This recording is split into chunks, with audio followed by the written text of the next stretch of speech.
Bugün hırsızlık olayının, suçunun toplumda oldukça fazla yaygınlaştığını ve belki daha ötesi sıradanlaştığını ve bunun sebeplerini biraz değerlendirmeye çalışacağız.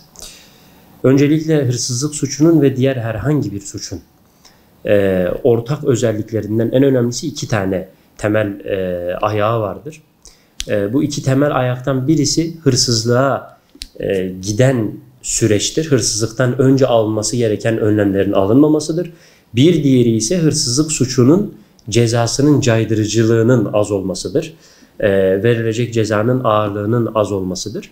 İlkini böyle kısaca özetleyecek olursak ilk ayağı bizler hırsızlık suçunun ve diğer tüm suçların önüne geçmek için öncelikle herhangi bir kişinin, herhangi bir toplumdan, herhangi bir insanın, herhangi neslimizden bir çocuğun hırsızlık suçunu işlemesine, hırsızlığı düşünmesinin önüne geçmeliyiz. Bunu başta aile olmak üzere bütün toplumun görevi olarak bilmeliyiz. Bütün eğitim kurumlarının bu şekilde insanları hırsızlığa kesinlikle hiçbir şekilde niyetlenmeyen, hatta ya var olacak hırsızlık olaylarının önüne geçebilecek bir nesil yetiştirmemiz, bir nesille bunu öğretmemiz gerekiyor.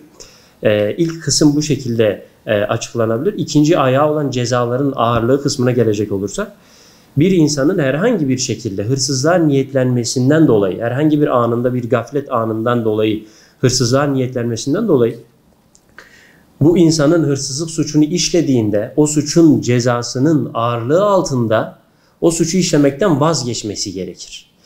Ben eğer bu suçu işlersem gerçekten ömrüm perişan olur, zamanım perişan olur, ailem perişan olur, çocuklarım, arkadaşlarım, şuyum buyum perişan olur diye düşünüp bu suçtan vazgeçebilmesi gerekir. Şimdi biz toplumda bakıyoruz, son dönemlerde özellikle çoğu suçla beraber hırsızlık suçunun da oldukça ciddi oranlara ulaştığını görüyoruz, yaygınlaştığını görüyoruz. Maalesef suç oranları gitgide artmaktadır.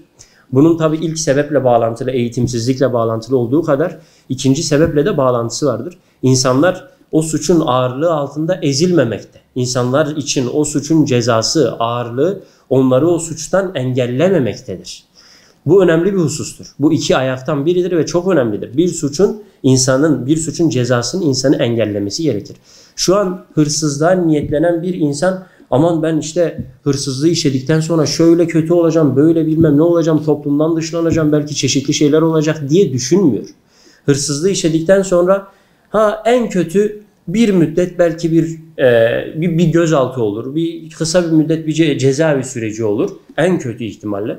Ya da genel olarak salı veriliriz, işte bir müddet belki bir soruşturma aşaması falan geçiririz, bir ifadelere gideriz, sonra zaten bırakırlar bizi diye düşündüklerinden dolayı caydırıcılığı oldukça azalmaktadır. Ve bu insanları o suça karşı maalesef duyarsız hale getirmektedir. İnsanlar bu caydırıcılığı az olan suça karşı gitgide meyilleri artmaktadır. Gitgide bu oran toplumun içinde maalesef ki yükselmektedir.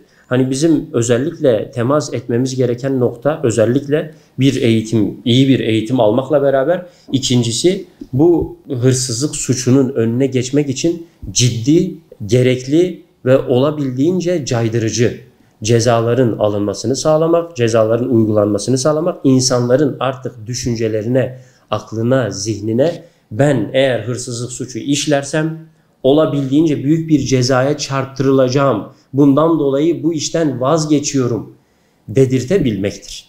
Bizlerin asıl yapması gereken, asıl önemli olan topluma bu anlamda fayda sağlayabilecek olan durum budur diyebiliriz.